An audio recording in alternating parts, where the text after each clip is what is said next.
Assalamualaikum warahmatullahi wabarakatuh. Diceritakan dalam kitab Tuhfat Al-Habib Al-Syar Al-Khotib, salah satu kitab yang menjadi rujukan ahli fikih. Kitab yang menjadi syar atau penjelas dari kitab Al-Iqna. Muhammad bin Wasi, setiap pada sholat subuh memiliki doa wirid yang selalu ia baca. Tak pernah sekalipun ia meninggalkan wirid itu. Sekalipun ada uzur pasti ia menggantinya di lain waktu. Rupanya berkat doa tersebut, iblis sangat terganggu. Ketika doa itu dibaca oleh Muhammad bin Wasi, iblis merasakan hawa panas yang sangat menyerang tubuhnya. Sehingga ia tak kuasa untuk menggoda Muhammad bin Wasi di hari itu. Sehingga suatu ketika ia menyamar menjadi manusia untuk menemuinya. Sengaja hari itu iblis menunggunya di jalan yang biasa menjadi lewatan Muhammad bin Wasi. "Wahai Ibnul Wasi," seru iblis ketika melihatnya mendekat. "Siapa engkau?" tanya Muhammad bin Wasi. "Saya iblis," jawabnya tegas. "Lantas, apa yang engkau inginkan?" "Wahai Ibnul Wasi, bolehkah saya meminta tolong kepada Anda?" pinta iblis sambil memelas.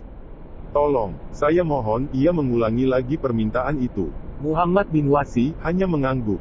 "Tolonglah wahai Ibnul Wasi, jangan engkau sebarkan doa istiazah yang setiap pagi kau baca kepada orang lain." "Tidak, demi Allah saya tidak akan mencegah orang-orang yang meminta doa ini kepadaku. Saya tidak peduli apa yang terjadi padamu nanti." Setelah mengucapkan kalimat ini Muhammad bin Wasi bergegas meninggalkan sang iblis. Asma ini merupakan ilmu pusaka andalan para ulama ahli hikmah yang dirahasiakan. Spesialis untuk menaklukkan bangsa tak kasat mata seperti jin dengan berbagai macam bentuk dan wujudnya yang berbeda-beda. Penggalan asma ini juga terdapat pada hizib sakron yang terkenal wingit itu. Ada tiga jenis jin yang biasa mengganggu manusia, antara lain 1. Jin kasab, jin hodam. Jin jenis ini masuk ke dalam tubuh manusia karena manusianya sendiri yang mengandanya secara tidak disadari, atau melakukan perbuatan yang mengandung unsur kesyirikan seperti pergi ke dukun, wirid amalan tertentu yang diiringi nafsu menggebu-gebu. Menyimpan benda pusaka atau mustika. 2. Jin sihir, santet, guna-guna. Jin jenis ini merupakan jin kiriman dukun atas permintaan manusia yang menginginkan keburukan buat seseorang yang akan disihir. Jenis jin sihir ini sendiri ada beberapa macam antara lain. Sihir rab, tidak bisa menggauli istri sendiri. Biasanya istri tidak mau melakukan dengan mengunci kedua pahanya.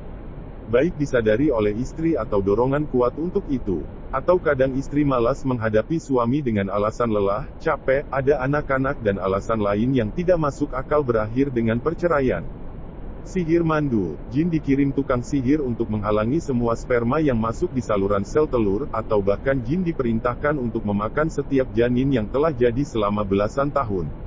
Sihir mahabbah, cinta, guna-guna pelet. Membuat wanita mencintai laki-laki yang diinginkan tukang sihir. Wanita itu menjadi linglung, gila tidak berdaya dan bahkan datang ke rumah laki-laki yang dimaksud dan menyerahkan dirinya.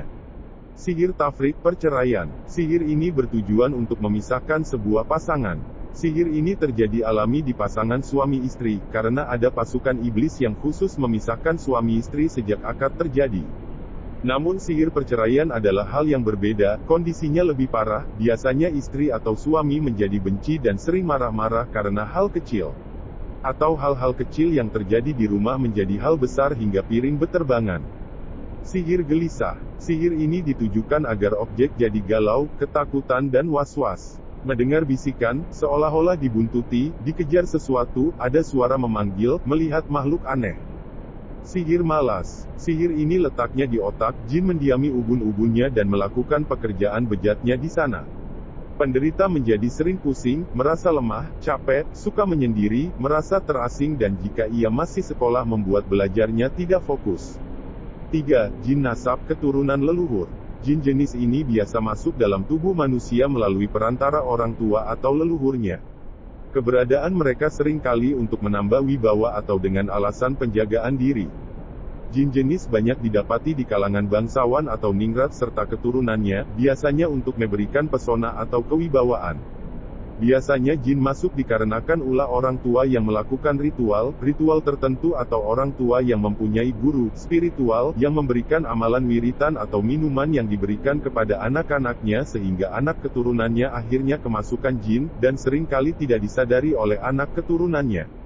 Jin jenis ini biasanya memiliki efek rasa sombong, egois, malas ibadah, bahkan banyak kasus dijumpai pasien dengan kategori jin ini menderita sakit pegal-pegal di leher atau pundak atau belikat.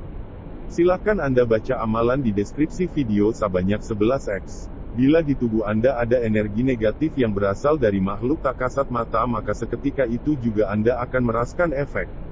Tiba-tiba terasa gelisah, terasa panas, terasa berat di bagian punggung, terasa mual, terasa merinding dan lain-lain. Sekian, semoga bermanfaat. Wassalamualaikum warahmatullahi wabarakatuh.